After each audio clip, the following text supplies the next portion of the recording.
Mahal na Amang Diyos, nakatira tayo sa isang mundo kung saan laganap ang kawalan ng katarungan. Mabilis na inaalis ang mga kalayaan at dumarami ang pag-uusig sa mga mananampalataya. Ako'y naparito sa inyo, Ama, upang ihiga sa harap ninyo ang lahat ng mga lalaki at babae na inalis ang kanilang mga kalayaan, na ang bawat isa ay mahalaga sa inyong paningin, at ang bawat isa ay mahalaga para sa bawat isa ay isang anak na iyo na binili ng dugo.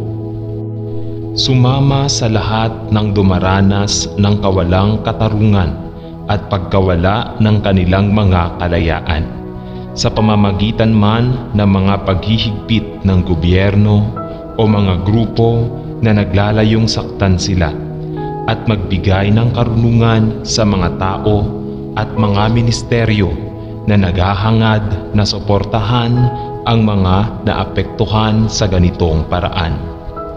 Panginoon, alam ko na kapag bumalik si Jesus ay maibabalik ang tunay na katarungan at maitatag ang tunay na kalayaan. Panatilihin ang bawat isa sa iyong mga anak sa ilalim ng proteksyon ng iyong pakpak. At naway ang lahat ng nagtitiwala kay Kristo ay mahanap ang kanilang kapahingahan sa Kanya. Alam na siya ay may kakayahan at handang suportahan sa oras ng pangangailangan at tumulong sa oras ng kaguluhan. Sa pangalan ni Jesus ay nananalangin ako. Amen.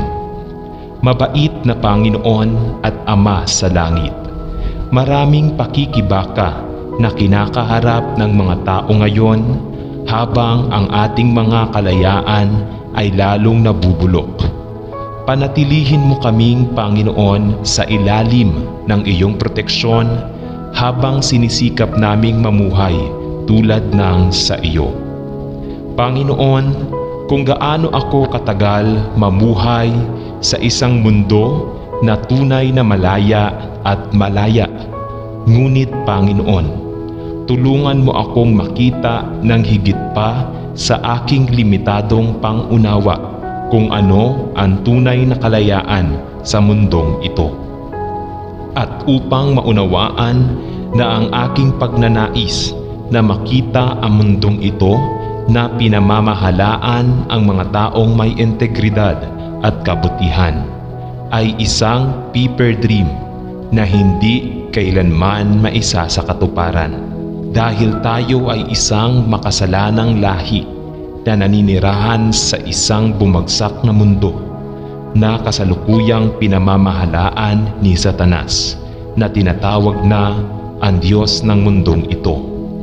Ama, tulungan mo ang lahat ng iyong mga anak na maunawaan na hanggang sa bumalik ang Panginoong Jesus upang sirain magpakailanman ang kapangyarihan ng bumagsak na sistemang ito sa mundo.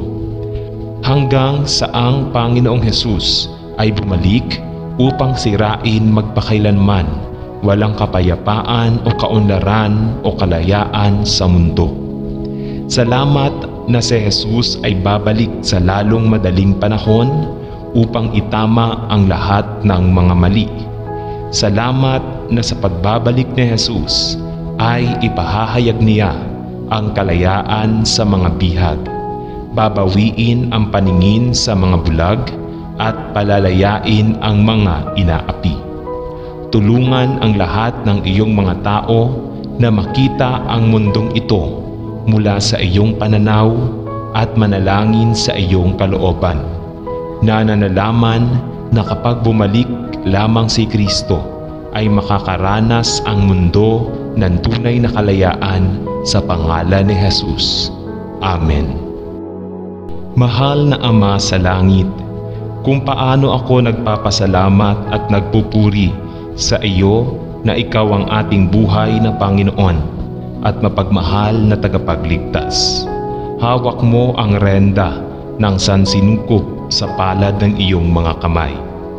Salamat na ikaw ay ganap na may kontrol sa lahat ng nagaganap sa bumagsak na mundong ito, at hindi mo lang kami iniwan ng walang pag-asa. Salamat sa ating kaligtasan kay Kristo, at salamat Ama sa kalayaan na mayroon ako sa Kanya. Salamat na ako ay inilabas mula sa sistemang ito ng mundo at maaaring magpahinga sa iyo. Salamat sa iyo na walang maaaring mangyari sa akin na hindi pinahihintulutan ng iyo, at iyon ay hindi magiging para sa aking kabutihan at para sa iyong kaluwalhatian. Panginoon, habang ang mga temporal na kalayaan sa loob ng mundo ay naglalaho, naway ang aking pagtitiwala ay nakasalalay sa iyo at ikaw lamang. Bigyan mo ako ng iyong kapayapaan na nagpapasa sa lahat ng pangunawa sa aking puso. Ang iyong kapayapaan na tanging makapagpapalaya sa akin mula sa mga alalahanin at pagkabalisa na ibinibigay ng mundong ito. Salamat na ikaw nga ang aking Ama sa langit, ang aking buhay na Panginoon at ang aking mapagmahal na tagapagligtas. Sa kaninong pangalan ay ipinagdarasal ko. Amen. Loving Lord, nagpapasalamat kami sa iyo sa mga kalayaang matagal nang tinatamasa ng marami sa atin. Ngunit napagtanto din natin na maraming tao sa buong mundo ang nakakulong sa pagkaalipin at pagkaalipin.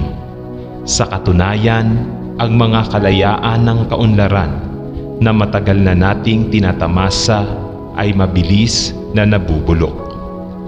Panginoon, inilagay namin ang aming pananampalataya sa mga maling bagay dahil alam namin na walang tunay na kalayaan sa mundong ito maliban sa iyo. Para sa tao ay intrinsically masama at ang corrupting kapangyarihan na kung saan marami ang humahawak sa pampulitikong arena ngayon ay tiyak na mabibigo kapag ikaw ay hindi sentral. Panginoong Hesus, sinasabi mo na ang iyong kaharian ay hindi sa sistemang ito ng mundo. At alam namin na ang mga naghahanap ng kapangyarihang pampulitika sa sistemang ito ng mundo ay may pagnanasa sa kasamaan. At alam namin na ang mga naghahanap ng kapangyarihang pampulitika ay may pagnanasa at ang mga nagnanais na baguhin ang sistema ng mundo kung saan tayo ngayon ay nabubuhay. Sa pamamagitan ng pampulitikang paraan ay naghahangad na makamit ang kalayaan ng tao sa halip na ang iyong perpektong paraan. Ama, alam natin na hanggang sa dumating ang Panginoong Hesus upang durugin ang mga kapangyarihan na ang sistema ng daigdig ngayon ay nakasalalay sa masama, si Satanas. Walang tunay na kalayaan. Tulungan kaming huwag magmadali upang baguhin ang mundo para sa mas mahusay sa pamamagitan ng mga paraan ng tao. Ngunit sa halip ay magtiwala tayo sa iyo lamang, sapagkat sa iyong sariling panahon at sa iyong sariling paraan ay ipinangako mong itatayo ang iyong kaharian sa buong mundo, kasama ng Panginoong Hesus sa timon.